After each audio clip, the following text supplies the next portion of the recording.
Good evening. My name is Cheney Clemens. I am the Program Director of Youth Services here at Roberta's House.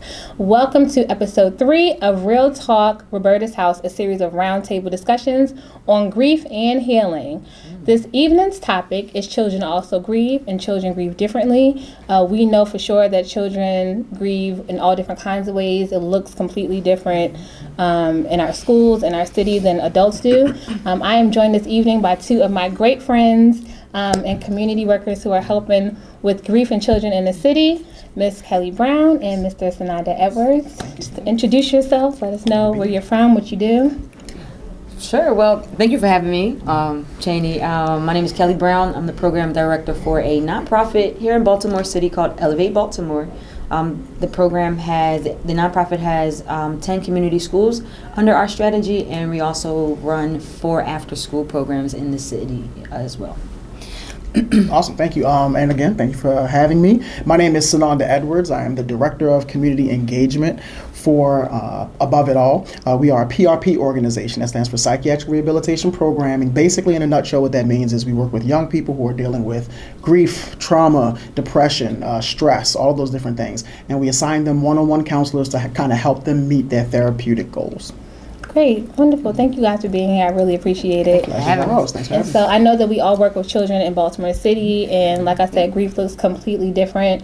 So what are some of the ways that you've seen like children grieving or going through trauma in Baltimore City? Because I know you guys see it all the time. Yeah. So what do you guys see when you're working with our students? I think the first way that I noticed that children grieve, it'll kind of show itself with regard to their behavior. A lot of times you'll see like certain changes in the way that they normally do things. It can be in the classroom, it can be at lunch, it could be at different times. It could be in their interactions with young people, their interactions with their friends. But a lot of times you'll see it in their behaviors. If they are again, grieving, if they're sad, if they're angry about something, you'll see those frustrations come out in their behaviors in class and with their classmates, teachers, the whole nine. So I think behavior is a really big way that they show themselves, especially when they're learning something that maybe they weren't dealing with previously. They find something, they've lost a loved one or what have you. You'll definitely see it in the behaviors.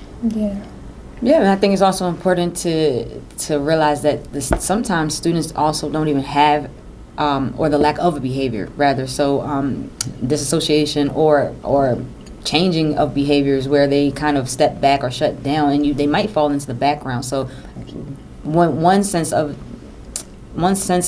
the effects of trauma is they're acting out, they may have misbehaviors, and then another way to look at it is if you see a child who is just not engaged anymore, they may be experiencing or thinking about something traumatic as well. Absolutely. Yeah, so we even see things when children, and sometimes they don't talk about it, right? Sometimes they like completely overshare, but sometimes they don't share anything. And so like you said, them being like withdrawn or quiet.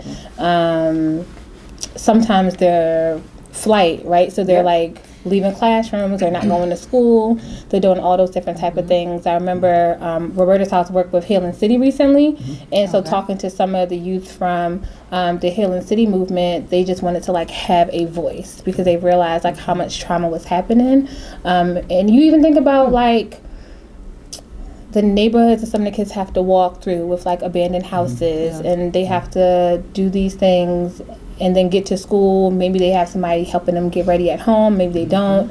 I've seen elementary siblings who were responsible for taking their siblings to school every day, and they're in 5th grade. Do you see stuff like that when you work in the school? All the time. Oftentimes we see older siblings having to take care of the whole household, or just taking care of a younger sibling in general. It can be traumatic. And you mentioned just walking by households, just coming here. I mean, I'm still amazed by how many abandoned houses there are in these neighborhoods, right by schools, where kids are walking past these houses, past crime, past shrines and memorials of people who have passed and who have gotten gunned down, and then they still have to come into schools and be expected to sit down, listen, and learn, which is just a huge misconception that students are even able. I mean, we know our students are resilient, right? So it's not that they're not resilient and can't overcome the trauma and grief, but we also know that there's so many things in our city that is is contributing to the trauma and the grief of our students. And another thing, to kind of echo your sentiments, Kelly, when you talk about the resilience in our young people, sometimes we don't always understand everything that they're going through. Sometimes we'll see there might be a young person, and I think you were talking about it, Chan. You mentioned like young people coming to school every day, everything's fine. And let's just say, for the sake of saying, they have their dad or their mom walks them to school every day. And then that dad or mom gets incarcerated. So now you have that younger sibling who now has to make sure that they walk their even younger siblings to school. So and a lot of times it doesn't even hit them as soon as like the same day as their parent gets incarcerated. It may hit them a week down the line. It may hit them 2 weeks down the line, a month down the line. But again, they're being faced with these kind of real world situations, these adult type situations. So it can show itself in so many different ways, whether like we said, acting out in behaviors or withdrawing themselves, and it may not hit them as soon as. And I also think sometimes adults don't realize it because we don't know how to necessarily handle something that's happening. And so if you're thinking about trauma or loss, like you said, it can be incarceration, it can be deportation, it can be somebody moved away. Sometimes as adults, we don't even know how to handle it, and so we just like shift our students to school, right, or wherever, and now they're in school trying to deal with this behavior. That's true. One thing I like about the Roberta House is that you guys offer training to adults and to staff and teachers and schools who actually work with these students every day. So I think one of the solutions that Roberta House is actually doing is offering these professional developments or just trainings to adults. Yeah, we do a lot of different things. So we are in 16 Baltimore City schools. Between elementary schools from grades 3 to 12, we're working with students. We're actually doing grief groups in the school.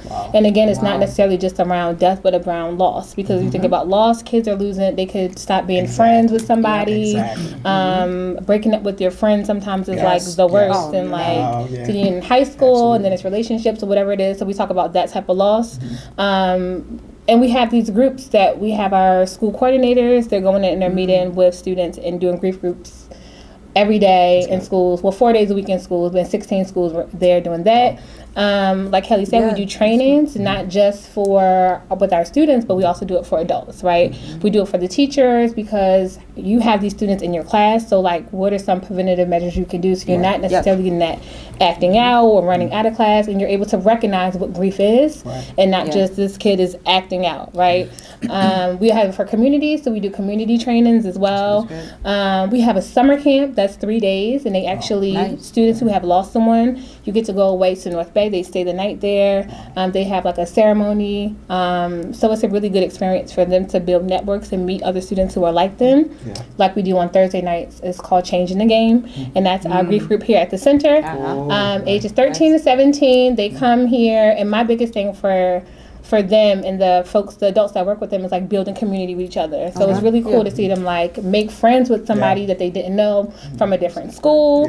You can lean on somebody, call on somebody because you know like what I've been through and how I've been through it, and even having coping skills with each other to be able to get through those things, and really having those supports for teens especially to help them like trickle down. Cool. Some of our students have families, so they have gone through grief groups and families, and so they're helping the little ones even to like have better coping skills and work with each other. I love that. One thing that I really love about that, like you said, the fact that they kind of get to meet one another, and you meet people who aren't necessarily in your community, in your neighborhood, in your school, but also the fact that they can take that information and take it to their schools. They can talk to their friends, because a lot of times children know things that we aren't privy to, right? Like they know a lot of things that are going on with their friends and things like that. So what ends up happening is, hey, you know what? I've been to this grief group at Roberta's house. I remember that you lost your brother, a month ago. This might be something cool that you could take advantage of. Let your mom know about it. I'd love to see if I'm going to holler at Miss Cheney and see if you can come with me to the grief group. You know what I mean? Like that. Oh, they could be youth advocate. They could be advocates.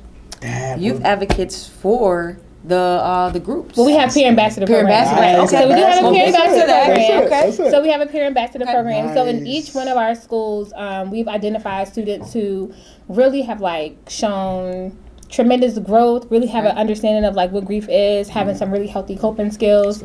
And so we are working on now like revamping our program, and so really making it like strong, unique, like what is the purpose of our peer ambassadors, what do they look like, how are they really helping and being impactful. Again, when we did the Healing City event with Zeke Cohen at Morgan State, we had 3 of our students actually lead a session. So the adults just kind of sat there, the students like led the session, and they talked about, grief, what it looked like for them, some coping skills they went through. And so it was really, really, really good to be able to have the kids do those type of things and like let the adults sit back.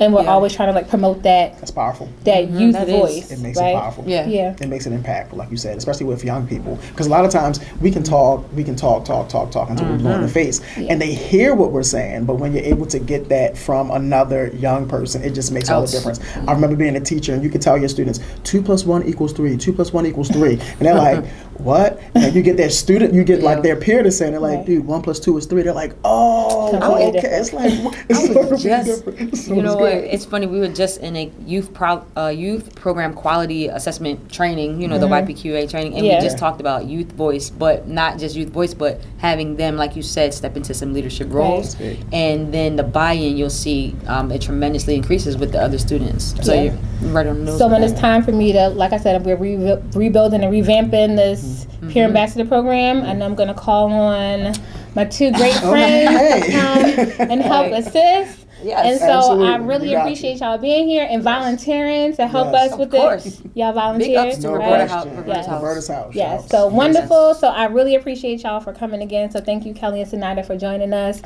this evening. Special thank you to everyone.